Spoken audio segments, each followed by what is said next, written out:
é ofertada, ela é oferecida de duas formas. De uma maneira tradicional, e uma maneira tradicional você pensa mesmo lá no fogãozinho de lenha do seu avô, bisavô, né? E da forma moderna, né? E da forma moderna. E desta forma moderna, nós observamos que muitos países, inclusive ou principalmente países já desenvolvidos, têm aproveitado esse potencial bioenergético através de processos mais eficientes para adequar ou para disponibilizar essa bioenergia às suas atuais necessidades. Na aula de hoje, especificamente, né, esse curso aqui, até pelo tempo que nós temos e pela grande emenda que a gente tem que cumprir, eu não posso, se alguém tiver interesse, a gente pode trocar informações depois e tal, mas eu não posso, eu não pretendo entrar em aspectos, por exemplo, produção de carvão vegetal, pirólise, ou gaseificação e depois Fischer-Tropsch, coisas desse tipo, né? E de forma que, para a bioenergia, nós vamos, eu acredito que isso daí faz todo sentido no Brasil, principalmente no Brasil, nós vamos focar, em termos bioenergéticos, na produção de biocombustíveis líquidos. É uma forma moderna de utilizar, de disponibilizar essa bioenergia, e o Brasil ele é um dos líderes, ou talvez o maior líder mundial. Na aula de hoje, nós vamos gastar aí um tempinho falando sobre biocombustíveis líquidos, né, convencionais, entre muitas aspas, né, porque hoje nós já temos biocombustíveis avançados, que nós vamos falar na aula que vem. Então, na aula de hoje, a gente vai falar sobre biodiesel e etanol, tá? Muito bem. Primeiramente, vou dar aí uma pincelada sobre as matérias-primas que podem ser utilizadas para produzir biocombustíveis, certo? E depois nós vamos focar nos dois principais biocombustíveis produzidos e utilizados em larga escala no Brasil, que é o etanol e o biodiesel. Bom, lembrando da nossa última aula, né? Nós conseguimos classificar os biocombustíveis, pelo menos uma das formas de classificar os biocombustíveis, ou a bioenergia, né? É justamente essa daí que vocês estão vendo. Nós temos a bioenergia embutida, né?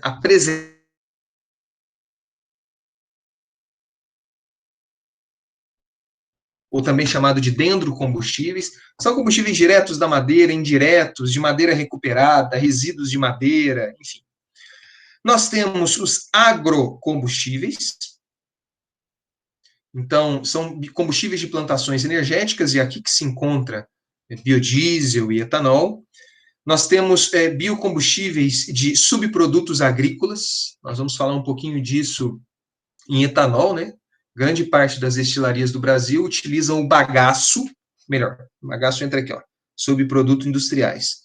Mas outras destilarias utilizam a palha de cana, que aí sim é um subproduto agrícola, no campo, né, disponibilizado no campo, para gerar eletricidade ou calor, ou até biocombustíveis em rotas avançadas. E nós temos aqui subprodutos animais, como, por exemplo, o sebo bovino, né, que tem uma grande importância para a produção de biodiesel no Brasil. E, por fim, nós temos uma terceira classe de bioenergia, que são os resíduos urbanos. Então, na nossa aula de hoje, o nosso foco vai ser nesta categoria de biocombustíveis, com ênfase para combustíveis de plantações energéticas, né, e subprodutos agrícolas e industriais. Ok? Então, ficar bem claro aí para vocês essas classificações. Bom, isso aqui é um slide da nossa última aula também, mostrando como que as mais variadas formas de biomassa, né? Biomassa entende como sendo um recurso bioenergético geral, né? Uma biomassa ou oleaginosa, ou açucarada, ou lignocelulósica, ou resíduos sólidos urbanos, ou micro-organismos fotossintéticos, como sendo, por exemplo, algas, né? Como que quais são as rotas que transformam esta bioenergia embutida nessas matérias-primas numa forma energética que eu preciso, né? Se eu estou precisando de calor e eletricidade, eu vou utilizar provavelmente uma combustão, ou só combustão, né? Ou aqui a digestão anaeróbia, depois gera biogás, queima o biogás e tal. Só que se eu precisar de biocombustíveis líquidos, eu tenho essas rotas, né? E hoje, na nossa aula de hoje, nós vamos falar especificamente sobre biodiesel e etanol. Então, para ficar já claro para vocês, de modo que eu possa ter, né, de modo que eu possa produzir biodiesel. Aliás, na onde que eu uso biodiesel, pessoal? Alguém poderia me dizer?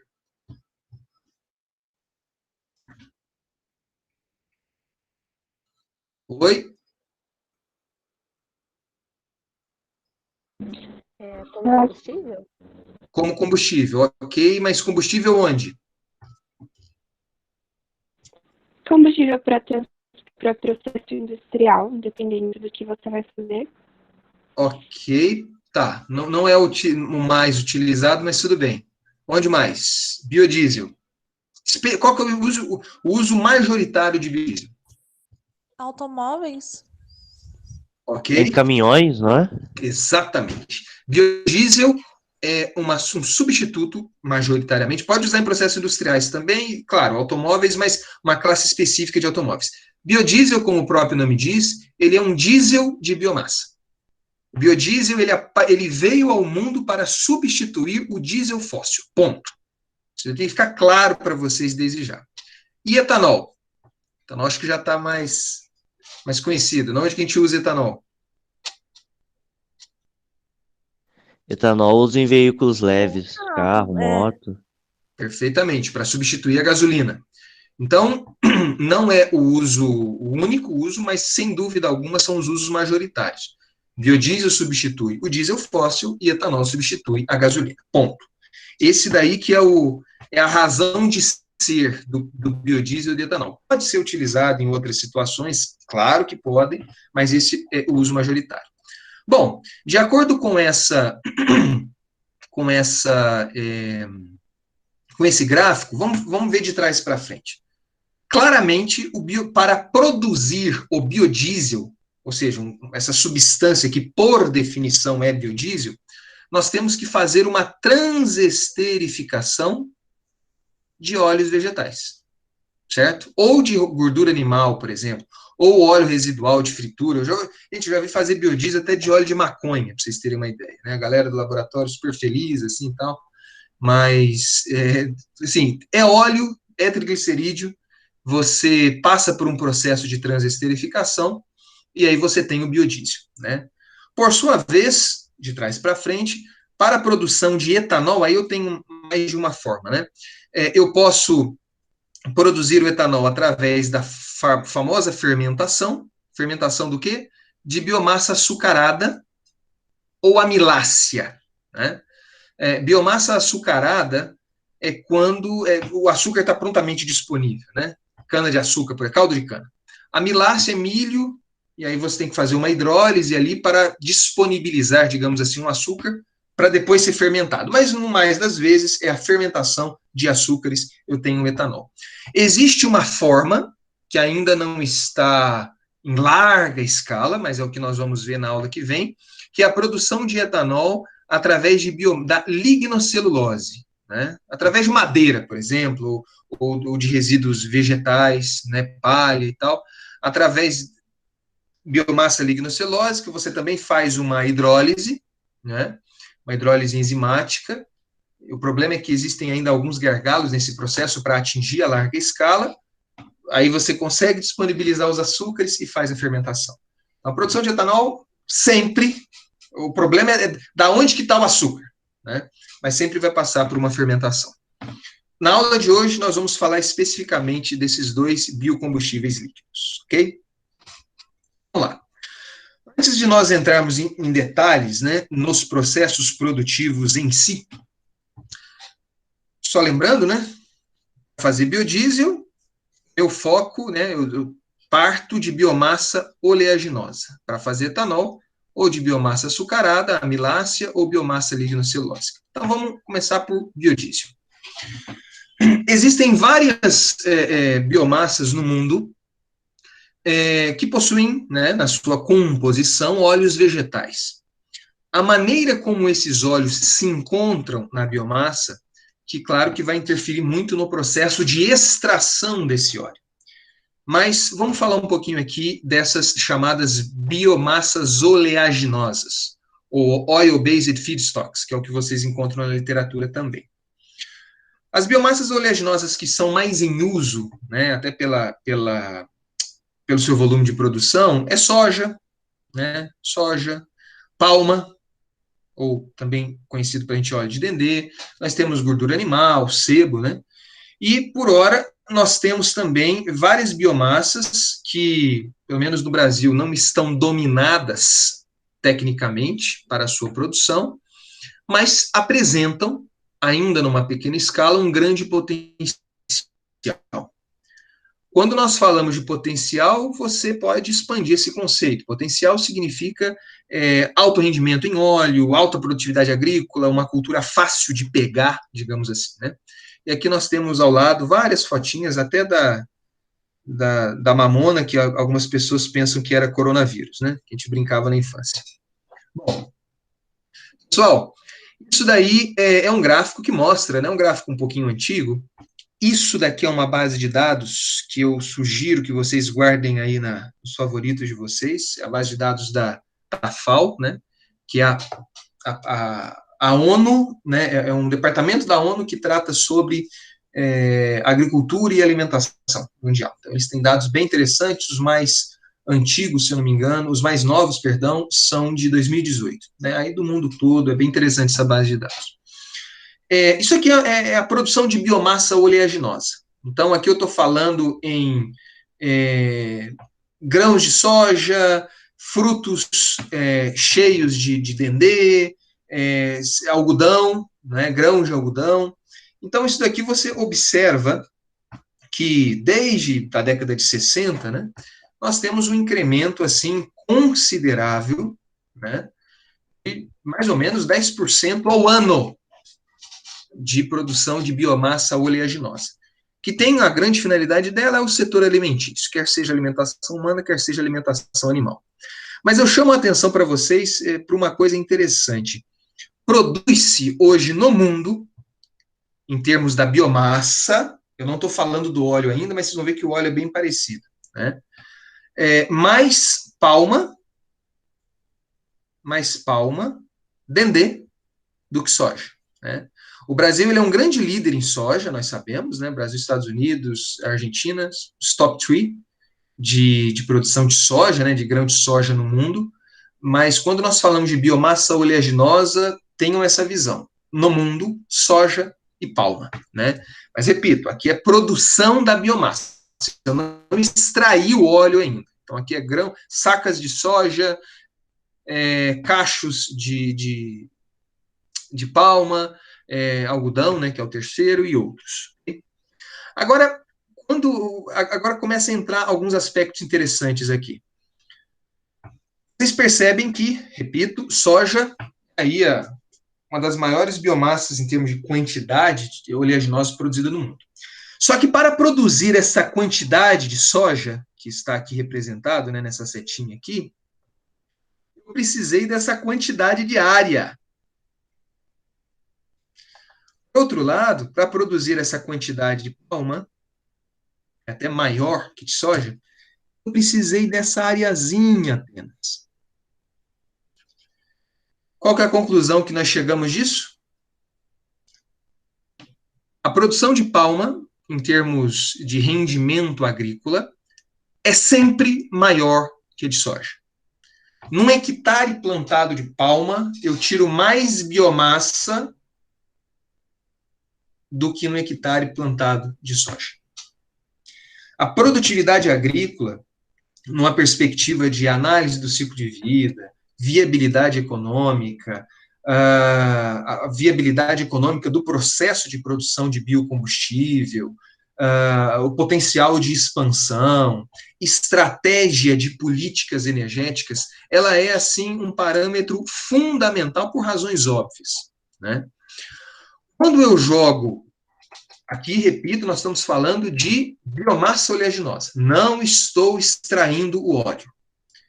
Só que, assim, as coisas poderiam ser diferentes, né? Vamos supor que de 1 hectare de 1 grão de soja, 100% seja óleo, e de um cacho de dendê, 1% seja óleo. Quando você vai fazer a extração de óleo, talvez esse gráfico aqui que vocês estão vendo, ele se inverta. Não é o que vai acontecer por conta dessa produtividade. Então, você pega, por exemplo, soja. Soja, de maneira geral, no grãozinho de soja, você tem aqui, ó, 18% de óleo, né? Se eu multiplicar em massa, o resto é farelo. Disse até, né, especialistas, né, e isso daí é facilmente observar, que você não planta soja para produzir óleo. Você planta soja para produzir o farelo de soja, que é responsável por 82% do restante do grão. Para que serve o farelo de soja? Alimentação animal, basicamente. Então, a expansão da soja, ela está mais associada à expansão do mercado de carne, certo? Do que propriamente o consumo de óleo. Para nós brasileiros, que somos grandes produtores de soja, e, sei lá, 80% da nossa cozinha é abastecida com óleo de soja, enxergue que no Brasil, também nesse aspecto, nós somos um pouco diferenciados. Isso não é o que acontece no restante do mundo, tá? Diferentemente, outras culturas, se você pegar, por exemplo, culturas palmáceas, óleo de dendê, babaçu, macaúba, né, macaúba que está super na moda agora, embora o Brasil ainda não tenha um conhecimento muito bem consolidado, né, sobre macaúba, você observa que o que acontece é o seguinte: você tem uma quantidade em massa de óleo até menor que soja, ou parecido com soja, só que a produtividade agrícola, quilos de macaúba, quilos de cachos de dendê, quilos de babaçu por hectare, ao multiplicar esses dois números, você observa que o rendimento em óleo por hectare, ele é muito, mas muito maior. Como do que soja, né? Soja nós temos 396, e para babaçu, dendê ou macaúba, a gente está falando 5.000, 3.000 ou 1.000, quase 1.000, né, quilos por hectare. Isso daqui interfere muito em matérias-primas, né, onde eu estou interessado nos óleos. Para a produção de biodiesel, meu interesse é o óleo. Tá? Então, tem que ficar isso daí bem claro para vocês, que palmáceas têm uma produtividade maior. Tanto é que esse aqui já é o gráfico final, né, a produção de óleos vegetais. Nós observamos que soja, embora tenha uma grande área cultivada, até maior que de palma, né? Bem maior que de palma. Vê o verdinho aqui. Soja, ela é responsável, aí, ela tem uma produção de óleo menor que o óleo de palma. Países produtores de óleo Professor, de palma. Pois não, pois não? O farelo do dendê não seria uma opção para alimentação para o gado? Que se gera muito mais massa e tudo mais? Excelente pergunta, mas nós não temos farelo de dendê. O dendê, como vocês vão ver, Quem está perguntando? Desculpe. Quem perguntou? Caio. O dendê, nós vamos ver, né, que nós temos os cachos de dendê. Desses cachos de dendê você tira o fruto. Desse fruto, do óleo de polpa, você tira o óleo, né, de palma, e dentro das sementes tem um óleo de palmiste. As cascas e os cachos em si, que vou te mostrar uma foto daqui a pouquinho. Não é um farelo, não tem. A indústria usa para queimar em caldeiras ou retornar para o campo, e também a questão de composição nutricional, tá? Então, excelente pergunta, mas no caso, a composição nutricional do cacho e até a forma do cacho em si não é utilizado para alimentação animal. Não tem preço até. Quando você pega o preço do mercado do que nós chamamos de farelo de soja, né, que é chamado de meal, ração, né, soybean meal, quando você pega o preço e multiplica pela quantidade, você vê assim que quem que determina a expansão da soja é o farelo de soja, não é o óleo. Quando você faz essa mesma conta para palma, multiplica o preço de mercado do óleo de palma, do óleo de palmiste, dos cachos vazios de dendê, né, das cascas, você vê que esses três últimos, assim, o preço nem tem preço de mercado. Então, quem que determina a expansão da palma é exatamente a demanda do óleo, certo? Algum comentário a mais, pessoal? Então, produção de óleos vegetais no mundo é principalmente palma, né? Repito, é uma realidade um pouco diferente do que nós estamos acostumados no Brasil, mas essa é a realidade, ok? Falar um pouquinho do Brasil, de biomassa oleaginosa no Brasil. No Brasil, nós temos 3 grandes plantações em termos de produção e de área, tá? A cana, milho e soja. Aqui eu só estou colocando cana e soja porque são os nossos interesses principais. Então, em termos de área colhida, você observa, isso aqui são dados um pouco antigos, né? Mas o Brasil ele está batendo recorde ano atrás de ano. Em 2014, nós tínhamos 30 milhões de hectares no Brasil destinados à soja e apenas 10 milhões de hectares destinados à cana-de-açúcar. Quando nós falamos em produção de tonelada de cana e tonelada de grão, nós observamos exatamente o oposto. Produz-se mais cana por hectare do que soja.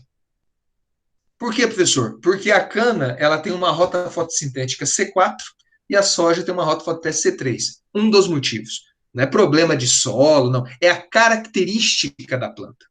Enquanto eu tiro 80 toneladas de cana por hectare, eu tiro numa soja boa 4.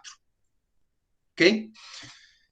Eu só estou mostrando de maneira geral a biomassa oleaginosa, mas assim, em termos de biocombustíveis, cana e soja não competem entre si. Porque da cana eu produzo etanol, abastecer veículos leves. Da soja eu produzo biodiesel para abastecer veículos pesados. Pois não?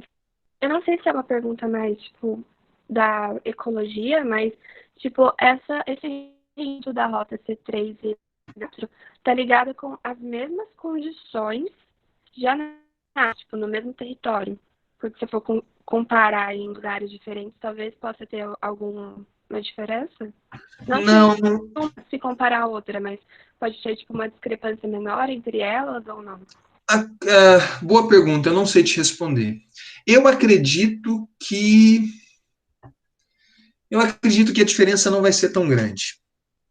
Como nós vimos na última aula, as plantas do ciclo C3, ciclo de Calvin, né, e as plantas do ciclo C4, a saturação por luz ela é muito parecida, são diferentes, a saturação por CO2, eu não me lembro os parâmetros, né? Mas eu acredito que a diferença, é claro, você pode plantar cana numa região que favorece o seu ciclo e soja numa região que favorece, mas assim, provavelmente, quase 100% de certeza, porque eu não sou biólogo para falar isso, mas quase 100% de certeza que esse delta de produção aqui, ele não vai diminuir tanto. Tá? Nunca que soja vai chegar a 80 toneladas por hectare. Nunca. Faz sentido. Okay? Obrigada. Bom, isso daqui... De nada. Isso daqui é em termos de área colhida, né? Então aqui, olha, gente, a gente está falando para outras oleaginosas, tá? Aqui a gente está falando de 5, de 10 milhões de hectares, 30 milhões de hectares. Se eu pegar outras oleaginosas, por exemplo, o dendê, né, no Brasil, a gente tem aqui de 0,1 milhões de hectares. A escala aqui é diferente, tá? Só para vocês deem uma olhada. E a produtividade também, por conta da área, vai ser um pouco menor. Certo? Bom, produção de oleaginosas no Brasil, quando a gente fala de oleaginosa no Brasil, é soja, basicamente. Esse gráfico, eu acho que está bem claro para vocês, né?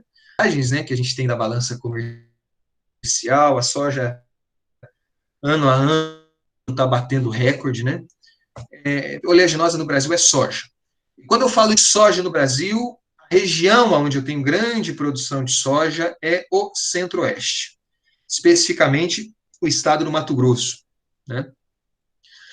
Existe sim algumas não, mas existe uma preponderância também da região sul, estado do Paraná, mas só essas duas você vê que é mais de 80% da produção de soja no Brasil.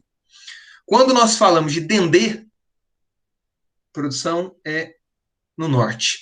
Dendê é uma cultura que precisa de altas temperaturas, regiões úmidas, tem uma demanda de água considerável. Tá? E quando eu falo norte, eu falo especificamente o Pará. O Pará ele é responsável por mais de 80% da produção de palma. Né? Eu percebo hoje que está havendo uma rediscussão desse potencial de palma, porque ao comparar com soja é uma coisa absurda. Mas, assim, palma já foi uma promessa, né, entre muitas outras dos governos anteriores, só que não vingou, né, um dos motivos, eu vou passar para vocês depois uma reportagem bem interessante da revista Piauí, até anotar aqui, que fala exatamente, o título dela chama Prejuízo em Cachos. Mostra como que a palma ela era vista como um grande potencial, nós temos terra para isso, né?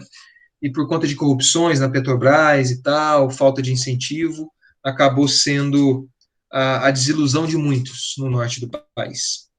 Ok? Bom, algumas fotinhas, né? Nós temos aí, para quem nunca viu na vida, nós temos aqui o bago de soja. Esse daqui é o farelo, claro, né? Bem arrumadinho, né? Mas o farelo, o óleo de soja, né? Isso daqui é a colheita de soja, é uma agricultura totalmente mecanizada, e moderna, né? Uma coisa até bonita de se ver, pelo menos eu acho, né? Você vê aqui as frentes de colheita de soja que nós temos aí no Brasil. Essa daqui é o dendê, né? São árvores, enquanto a soja é uma cultura anual, né? Você planta, em 6 meses depois você colhe. O dendê já é uma cultura que tem uma produção anual a partir do 3º ano de cultivo, mas essa árvore aqui ela tem uma vida útil de 15 anos, 15 a 20 anos mais ou menos, né? E esses aqui são os cachos de dendê, né? Esses cachos na árvore. A maneira como, até para você ver como que essa é uma cultura com alto potencial, mas que pode ser, existe muito espaço ainda para ser modernizado, né? A galera colhe esses cachos, como você está vendo aqui o nosso amigo, né? É manual, né? Manual, é coisa bem assim, artesanal, digamos, biodiesel gourmet, né? Colhe os cachos, e desses cachos aqui eu tenho umas fotos mais para frente. Esse daqui, ó, para quem perguntou, acho que foi o Caio, é o fruto do dendê, tá? Esses frutos ficam nesses cachos, e eu consigo tirar óleo de palma, eu tiro da polpa, essa polpa carnuda, parece até um pêssego, e o óleo de palmiste, esse sim é um óleo mais refinado, bem caro no mercado, produz uma quantidade bem menor, né? Mas eu tiro da amêndoa, ok? Cascas e o resto disso daí tudo eu utilizo para geração de energia interna, geralmente, ou para adubação. Isso daqui são outras palmáceas, né? Elas têm, infelizmente não tem foto da macaúba aqui, né? Mas o Brasil, eu não sei se vocês sabem, cultura geral, né? Mas quando começaram a ter um contato maior com os índios, né, e entender como que os índios que antes habitavam aqui o Brasil, antes dos portugueses chegavam, eles interagiam com o Brasil, como que eles entendiam a terra e tal, algumas tribos chamavam o Brasil de Pindorama, não sei se já ouviram falar isso, e Pindorama nada mais é do que a terra das palmeiras, né? Então os índios eles já vislumbravam esse potencial absurdo das palmeiras no Brasil. Tem até aquela musiquinha, né? Qual musiquinha? Eu não conheço. Uma música infantil que passava na TV Cultura, eu não lembro agora, mas. De Pindorama? Canta pra gente, Ruth. Não, nem falo. Bom, mas essa, em algumas, hoje em dia é explorado, mas é mais para fins alimentícios, ok? Bom, isso daqui é uma outra biomassa, digamos assim, né? É mais um resíduo do que uma biomassa de primeira geração, que é o sebo bovino, né? Hoje em dia, 15% do biodiesel no Brasil, como vocês talvez podem confirmar, inclusive, nessas tabelas que eu passei para vocês para esse primeiro exercício, 15% do biodiesel do Brasil é proveniente de sebo bovino, né? Uma cabeça de gado abatida, ela me dá aí mais ou menos 30 quilos de sebo, né? O Brasil, ele, se eu não me engano, no último ano, eu fiz essas contas esses dias, ele abateu 32 milhões de cabeças de gado, né? E esse é um resíduo. É diferente da soja, que eu planto para ter farelo e óleo, da palma, que eu planto com a finalidade. Isso aqui é um resíduo, né? Cria bois para gerar sebo, né? Só que esse resíduo, ele é um resíduo, assim, essa ideia de que resíduo, vamos ajudar a natureza, fala de ajudar a natureza, é recolher lixo, plantar árvore e reutilizar as coisas, reciclagem, né? Hoje em dia, com essa ideia de economia circular e o avanço até da consciência ambiental, observa-se que esses resíduos, até para pessoas do setor, eles nem gostam de chamar de resíduos, eles chamam de coprodutos mesmo, né? E tem um preço de mercado considerável, não é uma coisinha qualquer, não, a preço de banana. No último artigo que a gente até submeteu esses dias atrás, eu comparei, só para vocês terem uma ideia, eu fiz o cálculo, né? Quanto que custaria para produzir biocombustível de aviação proveniente do óleo de soja e quanto que custaria para produzir biocombustível de aviação produzido de sebo. A diferença de preços, gente, é muito pequena. Muito pequena. O preço do sebo no mercado, principalmente quase 100% do sebo bovino, já tem uma destinação. É um preço alto. Não é uma coisa assim, resíduo ajuda, vamos ajudar o planeta. Não é bem assim, não. Né? Essa ideia de que resíduo está prontamente disponível e tal, isso daí é mentira. É o greenwashing mais elegante que existe. Tá? Só para vocês terem uma ideia, nós temos aqui a produção...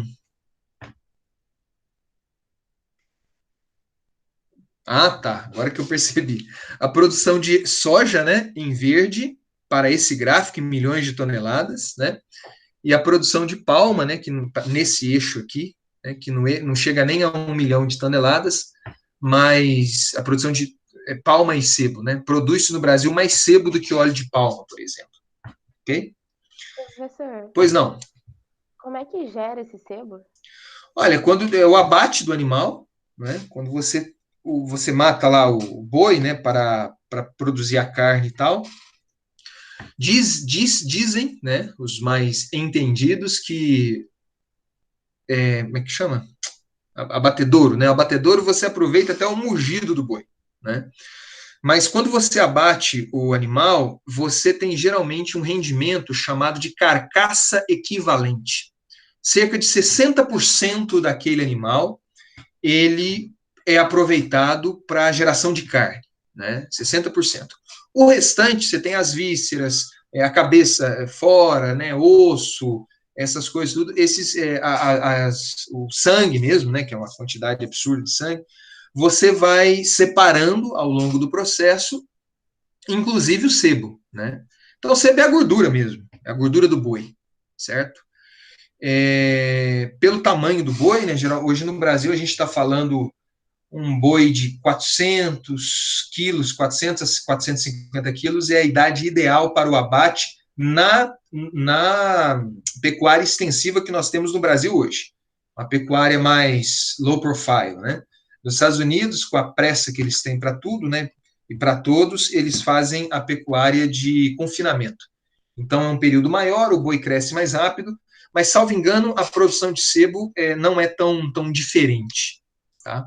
Mas o sebo ele é gerado no processo, é a gordura do sangue, a gordura das carnes, e você vai coletando, né, isso daí ao longo do processo, você tem esse sebo, né? Muito utilizado na indústria de biodiesel e para a indústria de limpeza, higiene, fazer sabão, né? Pessoal da roça, né, como eu já vi fazer sabão de sebo com cinza, né? Você pegava a gordura de porco e tal.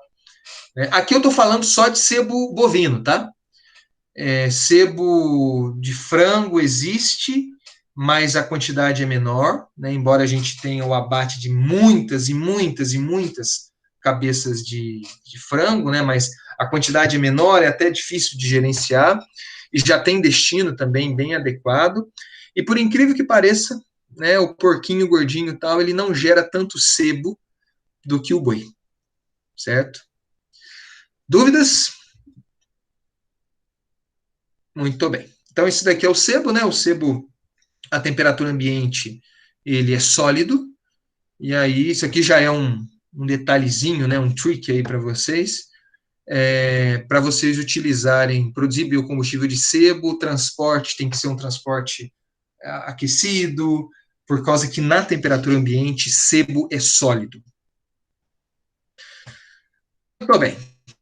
Então, para fechar essa ideia de biomassas oleaginosas, e eu estou batendo nessa tecla porque essa questão de potencial, de preço, né, de comercialização e as características da biomassa, elas oleaginosas vão interferir muito na cadeia de produção de biodiesel, que a gente vai ver um pouquinho mais para frente. Então, nós temos aqui, gente, gorduras e óleos, desculpe, é composto por isso daqui. Monoglicerídeos, diglicerídeos e grande parte por triglicerídeos, né? Então, nós temos seriam monoglicerídeos, seriam três triglicerídeos, seriam três monoglicerídeos, os carbonos ligados entre si, na cabeça aqui da cadeia, né? Oxigênio, carbono, dupla O, e aqui nós temos uma grande cadeia de carbonos, cujo número varia, né? Carbono, uma cadeia de carbono com 14 carbonos, nós temos os ácidos mirísticos, os ácidos palmísticos, os ácidos palmitoleicos, esteáricos e tal. Só para lembrando aí de química orgânica, esse número aqui, 0, não é O, é 0, significa o número de insaturações que ocorrem nesta longa cadeia, ou R1, ou R2, ou R3, tá? Ácido mirístico, por exemplo, é CCCCC, não tem nenhuma ligação dupla, tá? No ácido palmítico, por exemplo, óleo de palma, também não tem nenhuma ligação dupla. No ácido esteárico, que é muito comum em sebo, também não tem nenhuma ligação dupla, tá? Já no ácido oleico, linoleico, aparecem ligações duplas. Isso daí vai interferir bastante, né? Se vocês olharem aqui em termos de cadeias saturadas, poliinsaturadas e monoinsaturadas. Monoinsaturadas é que tem uma ligação só. Poliinsaturadas é que tem mais de um, né? Mas quando vocês pegam, por exemplo, sebo e palma, e óleo de palma, vou pegar até especificamente o sebo, vocês observam que existe uma preponderância de cadeias saturadas na composição do sebo. E cadeias saturadas, os carbonos, eles estão, né, todos assim, um em cima, de acordo com o desenho aqui, né? Carbono, carbono, carbono, e essas cadeias são todas saturadas. Cadeias saturadas, estou colocando isso muito entre aspas, né? Elas não têm, quando tem uma insaturaçãozinha no meio, a cadeia dá uma quebrada, entendeu? E elas não conseguem, como é que eu poderia explicar? Elas não conseguem se ajustar facilmente, porque elas estão meio torcidas seria a melhor palavra. Cadeias saturadas, elas não estão tão torcidas assim, de modo que a temperatura ambiente, ou melhor, mudando a palavra, né? Você precisa de uma... a temperatura ambiente, ela tem a tendência de se solidificar mais fácil, né? Então, você vê sebo, assim, que possuem aqui uma viscosidade até maior, né? E o sebo, a temperatura ambiente, ela fica mais sólida, né? Essa questão de solidificação, ou melhor, de cristalização da matéria-prima à temperatura ambiente, por conta do número de cadeias saturadas, é uma coisa que interfere consideravelmente na qualidade do produto. Nós vamos ver, quando a gente falar de biodiesel, isso daí. Certo? Bom, esquece biomassa oleaginosa, vamos falar de biomassa açucarada. Açucarada ou amilácea é aquela biomassa que ou o açúcar está prontamente disponível, ou o açúcar está, entre aspas, no formato de amido que pode ser disponibilizado. Então, nós temos, em termos de biomassa açucarada, nós temos aqui beterraba e cana, né? O açúcar está prontamente disponível ali. Quando você experimenta ou uma garapa, né, de cana ou uma beterraba, você vê que ela é um pouquinho mais docinha. Agora, a biomassa amilácea, trigo, em sorgo, em milho, em mandioca, esse açúcar, né, ele pode ser disponibilizado através de uma hidrólise. Esse gráfico aqui, ele não está mostrando a produtividade agrícola do milho, ou do grão de milho, ou do tonelada de trigo, ou tonelada de cana. Aqui eu já estou fazendo a conversão desses açúcares disponíveis em litro de etanol. Como eu falei inicialmente, eu vou pegar todos esses açúcares, independente de onde ou de como vieram, fermentar, e aí eu tenho etanol. Então você observa que, por exemplo, em 1 hectare de cana, você consegue tirar quase 7.000 litros de etanol. Tá? As biomassas açucaradas, onde o açúcar estão prontamente disponíveis, geralmente elas fornecem mais açúcares e, consequentemente, dali eu consigo tirar mais etanol. As biomassas amiláceas, o rendimento ele é um pouquinho menor. Tá? Isso aqui são dados até um pouquinho antigos, mas, de maneira geral, não mudou tanto.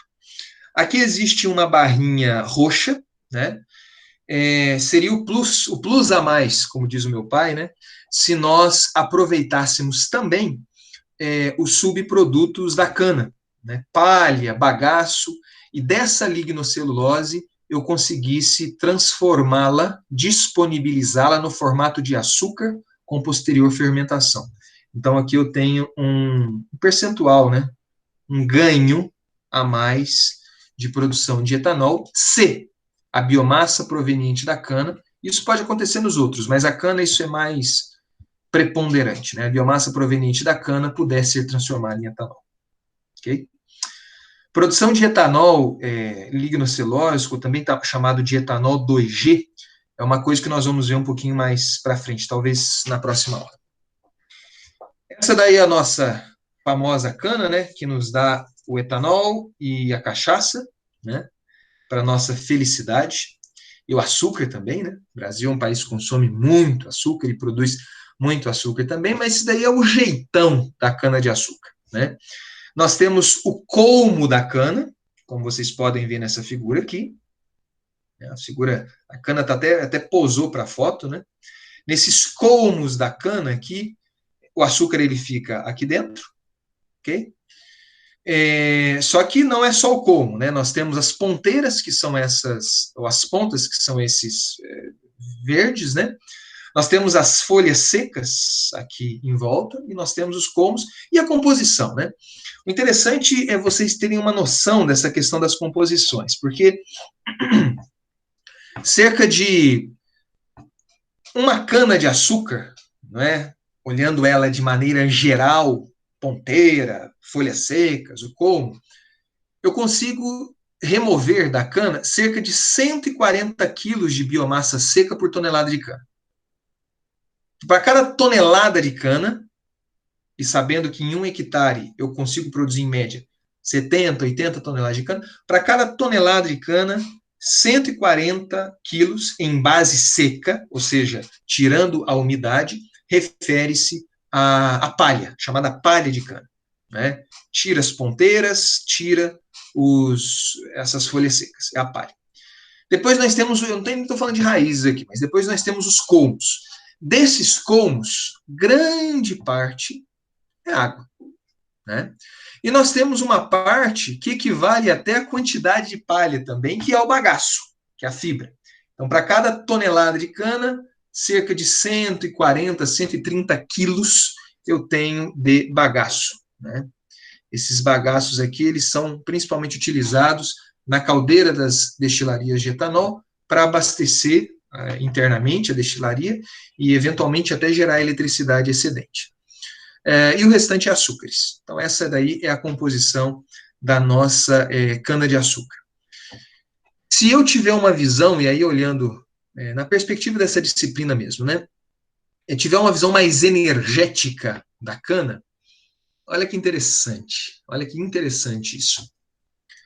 Eu não me lembro se essa transformação de açúcares já fez em etanol, tá? Não me lembro. Mas 1 tonelada de cana-de-açúcar, considerando a energia que existe nesses açúcares, repito, não me lembro se isso daqui já é o açúcar fermentado para etanol. A energia do bagaço e a energia da palha, isso mostra que 1 tonelada de cana de açúcar no campo, a utilização de 1 tonelada de cana, ela gera energia renovável equivalente a 1,2 barris de petróleo. Em termos energéticos, eu tenho aí 1,7 milhões de calorias, né? Tem que transformar isso aqui em joules, enquanto num barril eu tenho 1,4 milhões de calorias, né? De quilocalorias, desculpe. Então, assim, visivelmente, observa-se que a cana-de-açúcar, que o Brasil é o maior produtor mundial, ou está entre os maiores, 1 tonelada de cana, supondo o seu aproveitamento integral, e apenas considerando a energia, né? Porque às vezes eu estou interessado apenas no etanol, ou estou interessado apenas na eletricidade, que seja. Mas pegando a utilização integral da cana, eu tenho uma energia disponibilizada maior do que aquela disponibilizada pelo petróleo. Tá? Então, por um barril de petróleo. Então, interessante a gente observar esses números, que existe sim a possibilidade da gente fazer, pelos mais variados motivos, como nós falamos na primeira aula, né? Redução de emissões de gás de efeito estufa, segurança energética, ou até preponderância energética, né? O poder energético de negociação energética. Nós observamos que o Brasil ele tem essa vocação. Basta a gente utilizá-la bem, ok? Bom, em termos de rendimento agrícola da cana, a cana ela é uma cultura assim que tem as suas especificidades. Dentre essas especificidades, a cana, a soja, né? Pegar a soja lá, planta no mesmo ano, colhe no mesmo ano. Claro que tem rodízio de cultura, tal, para o solo não cansar muito. No caso da cana, no Brasil nós temos essa forma de cultivar a cana. São 5 cortes anuais, né? Então, no primeiro eu planto, preparo a terra, planto a cana, né? É uma cana ou de 18 meses ou de 12 meses. É a que dá a maior produtividade, e aí em 6 meses, né? Corto a cana, eu tenho a minha produtividade em toneladas de cana por hectare. Entenda a tonelada de cana em tonelada de colmo de cana, né? Só que aquela mesma terra, depois de colher, eu tiro, né, as mudas de cana e espalho novamente nessas valas, né? A cana, ela brota de novo, aí eu tenho a cana-soca. A primeira soca é o primeiro corte de cana depois da primeira planta, do primeiro corte. O primeiro corte de cana replantada depois do primeiro corte. Depois eu tenho a segunda soca, a terceira soca, a quarta soca. E a produtividade, obviamente, o solo vai ficando um pouco mais cansado, vai caindo. Então, quando eu falo de produtividade média de cana, é a média ponderada desses 5 cortes, certo?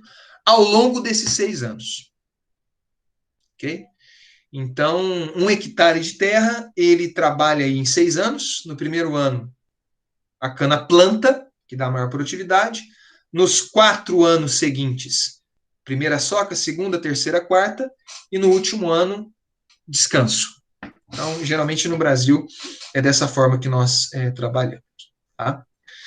Existe um aspecto interessantíssimo na cana-de-açúcar que eu faço questão de mencionar aqui para vocês, como nós estamos falando de matéria-prima, né? A gente não colocou o pé dentro da indústria ainda, que é a questão da colheita da cana.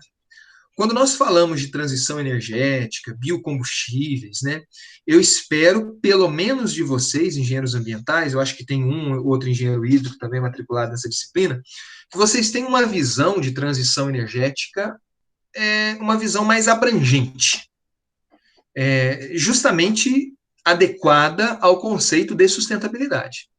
Então, essa ideia de analisar só rendimento agrícola é com o engenheiro agrônomo. Essa ideia de analisar qual que é a melhor forma de manusear o solo, o melhor maquinário, coisa de engenheiro agrícola. Qual que é a quantidade de açúcar que tem na cana, que vai entrar na usina, rendimento máximo de fermentação, coisa de engenheiro químico. Qual que é a umidade do bagaço para garantir uma cogeração eficiente, coisa de engenheiro mecânico. Pensando em eletricidade, coisa de engenheiro eletricista. O engenheiro ambiental e todas essas outras engenharias, se quiser ter uma visão mais abrangente da transição energética e assim determinar ou julgar qual que seriam os melhores caminhos, né, obrigatoriamente você tem que ter uma visão, repito, abrangente, considerando aspectos de sustentabilidade, que vão além da questão meramente técnica, né, e a gente começa a considerar questões ambientais, questões sociais, né, e especificamente na colheita de cana-de-açúcar, as questões ambientais e sociais associadas à colheita, elas sempre foram chamaram sempre muito a atenção. Então, algum de vocês moram em região de colheita de cana?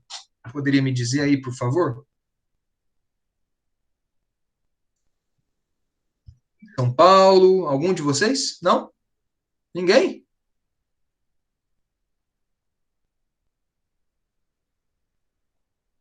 Ninguém.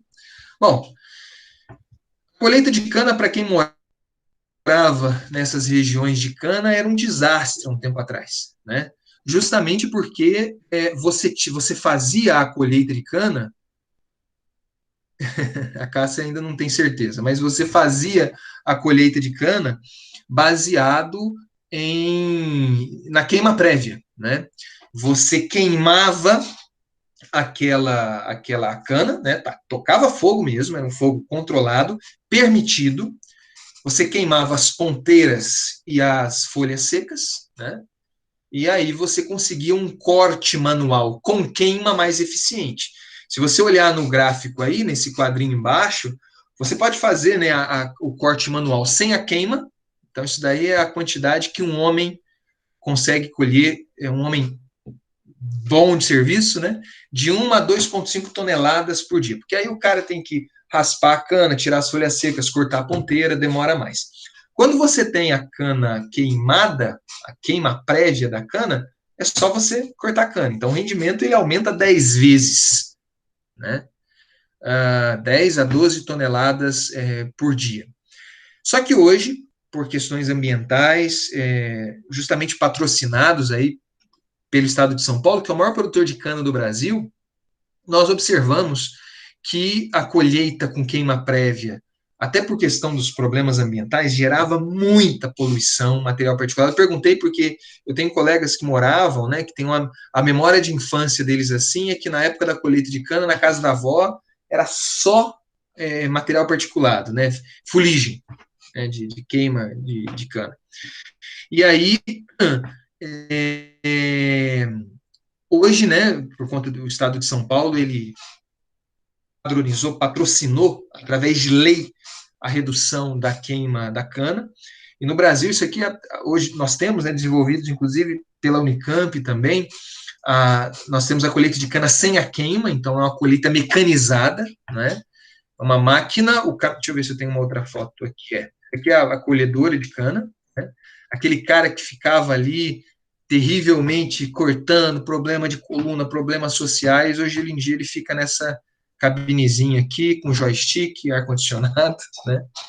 Existe uma redução de emprego por conta disso? Sim, existe, mas existe uma melhora da qualidade de emprego também. São trade-offs, né, conflitos que a gente sempre vai ter ao determinar uma transição energética. Mas a cana é colhida, né, aqui nós temos o corte da cana, as ponteiras da cana, a cana passa por aqui, né, nesse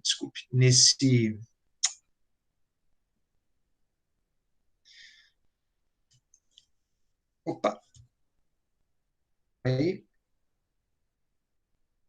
isso, nesse parafuso aqui embaixo, né, e aqui dentro ela já é picadinha, e nós temos aqui esqueci esse nome, por conta do fluxo, né, que você sopra de ar, né, você separa a palha da cana, né, tem uma separação razoavelmente eficiente. Infelizmente, esse site aqui, eu sugiro muito que vocês entrem, se tiverem interesse, né, o Canasat, foi um projeto do INPE bem interessante, mas nós só temos dados até 2012. Mas esse gráfico mostra como que a legislação de São Paulo, que impediu por lei a colheita de cana prévia, foi por períodos, né, até esse ano, tantos por cento, 20% da cana tem que ser colheita mecanizada, né? Foi uma coisa gradual, porque essas maquininhas não são tão baratas assim. Mas veja, em 2006, nós temos aqui em verde, né, a cana colhida crua, e em azul a cana colhida com queima. 2006, não faz tanto tempo. Em 2012, olha a diferença. Né? Hoje em dia, no Brasil, grande parte da cana, só canas assim que estão plantadas em alta declividade, onde a máquina não consegue chegar, permite-se a colheita de cana prévia, mas diminuiu muito, muito, muito. E hoje em dia, essa matéria-prima que antes era queimada para nada, né, como nós vimos, hoje ela pode ser, existe um grande movimento na indústria para aproveitá-la. Só adiantando um ponto da nossa próxima aula, hoje no Brasil nós temos 2 usinas que produzem etanol só com palha de cana. Uma usina que fica em Alagoas e uma usina que fica no interior de São Paulo, que eu não me lembro onde, acho que é Brotas, né? Mas são usinas full palha, que a gente chama. Palha de cana. Aquela energia, né, que era desperdiçada, jogada fora na queima da cana, hoje ela está bem... está no campo. Então, isso aqui é um artigo que nós publicamos há um tempo atrás, falando dos benefícios ambientais, né, da colheita de cana. Você observa que a área com colheita de cana verde, né, ela aumentou. É por causa que aqui você tem a colheita mecanizada e a colheita de cana verde. Em algumas regiões você pode queimar a cana e colher mecanicamente. Outras regiões, que praticamente a maior parte delas, como vocês podem ver na pequena diferença dessas barrinhas, né, você tem a colheita totalmente verde, né, sem queima prévia e mecanizada. Isso daqui são os protocolos para redução da queima, por conta do Estado de São Paulo. O Estado de São Paulo fez em 2002 um protocolo agroambiental chamado, né, e depois nós tivemos um protocolo nacional para redução, né? Então você vê patamares de redução de áreas, né, que deveriam haver a colheita mecanizada, né, saindo de 20%, chegando a 100%. Agora, o mais interessante, isso daí é uma coisa que a gente não é muito acostumado a ver no Brasil, né? Esse aqui em triângulo significa os dados observados. Então, tanto do protocolo nacional quanto do protocolo estadual, nós observamos que o Brasil ele cumpriu antes do prazo, né? Então, hoje, grande parte da colheita no Brasil é uma colheita mecanizada. Em termos de cana-de-açúcar, pessoal, outra coisa que tem que ficar bem claro para vocês é que o Brasil ele tem 2 grandes regiões produtoras de cana-de-açúcar. Nós temos a chamada região Centro-Sul. Cada pontinho desse daqui é uma usina de cana, tá? E nós temos o eixo chamado de Norte-Nordeste, reminiscências aí da colonização que nós tivemos, a cana-de-açúcar entrou por ali. Essas 2 regiões, quando vocês verem em termos de produtividade agrícola, modernização, elas são muito diferentes, muito diferentes. Tanto é que nesse gráfico aqui embaixo, em amarelo, nós temos a produção de cana no Brasil. Houve um incremento absurdo aqui na década de 80 por conta do plano Proálcool, né? A gente vai falar um pouquinho disso daí na próxima aula. E você vê que esse crescimento, ele é com certeza liderado por essa região centro-sul, que está em laranja. Né? A região norte-nordeste é uma coisa marginal. E na região centro-sul, quem que é o carro-chefe ali é São Paulo. São Paulo é responsável por cerca de 60% da produção de cana no Brasil, 60% da produção de álcool no Brasil, estado de São Paulo. Só que aqui a gente está falando de tecnologias modernizadas, praticamente colheita mecanizada, ok? Em termos de produtividade agrícola, né, agora aqui é um gráfico que estou juntando tudo. Eu tenho a produtividade agrícola, tonelada de cana por hectare, em verde, a produtividade industrial, litro por tonelada de cana moída, e a produtividade agroindustrial, que eu multiplico os dois, eu tenho litro por hectare. Aquele valor de quase 6 mil que nós vimos no slide anterior. Né? Aqui está até um pouco mais baixo, mas o gráfico aqui ele também é um pouco mais antigo. O que nós observamos da década de 70 para os anos 2000? Um crescimento de todos esses fatores. E esse crescimento ele se dá basicamente porque o Brasil assumiu essa vocação de fazer etanol de cana. Né? Cerca de 40%, o Brasil é um dos maiores produtores de etanol de cana no mundo. Nós perdemos para os Estados Unidos apenas, que produz grande parte do etanol é produzido do milho, mas nós temos esse incremento aqui. Isso daqui, atrás dessas curvas aqui, existe uma boa política energética, um bom subsídio para a indústria e uma política de Estado, e não de governo dessa cor ou daquela cor. Entendeu-se que o Brasil ele tinha essa vocação, vamos seguir adiante. Muda governo, muda quem que vai ser o mito da vez, né, digamos assim. Então, por trás dessas linhas existe como falei no início da aula, né, usei esse termo, learning curve. Vocês vão aprender a calcular isso daí. Quanto custa a cada ano o litro ou megajoule de energia produzido. Quanto maior o aprendizado, menor esse custo. Eu percebo que a cada ano que passa, eu gasto menos para produzir uma unidade a mais de energia daquela determinada tecnologia, porque eu sei fazer. Ok? Enfim, último slide da nossa aula de hoje, isso aqui é o milho. Né? No Brasil, hoje, nós temos um interesse muito grande de produção de etanol de milho, temos acho que 2 grandes indústrias que produzem etanol de milho. Não vou entrar em detalhes nestes processos, porque não é o carro-chefe do Brasil, mas é um etanol amiláceo, não é? Nós temos também a produção de biomassa, por exemplo, as folhas, né, que hoje em dia é praticamente as palhas, né, as folhas secas aqui embaixo, praticamente é deixado no campo. Ok? Dúvidas? Comentários? Nada? Estão muito quietos hoje, hein? Muito bem. Pessoal, eu vou terminar por aqui. Confesso que isso daí era 1/3 da aula só, mas eu vou terminar por aqui. Conversamos daqui 15 dias, né? A gente vai ter um feriadinho aí no meio, mas não, daqui 15 dias não. Semana que vem a gente conversa. Não, daqui 15 dias. Né? Dia 1º é amanhã. Exato, daqui 15 dias. Eu anotei Pois uma não? coisa que eu tô. Nossa, tá muito baixinho. Tá, o som tá. Tereza, tá. Não tô conseguindo entender direito. Melhorou? Mais ou menos. É que eu tô pelo celular usando do áudio. Tá. Pode escrever. Nossa, Tereza, não dá. Você se incomodaria de escrever?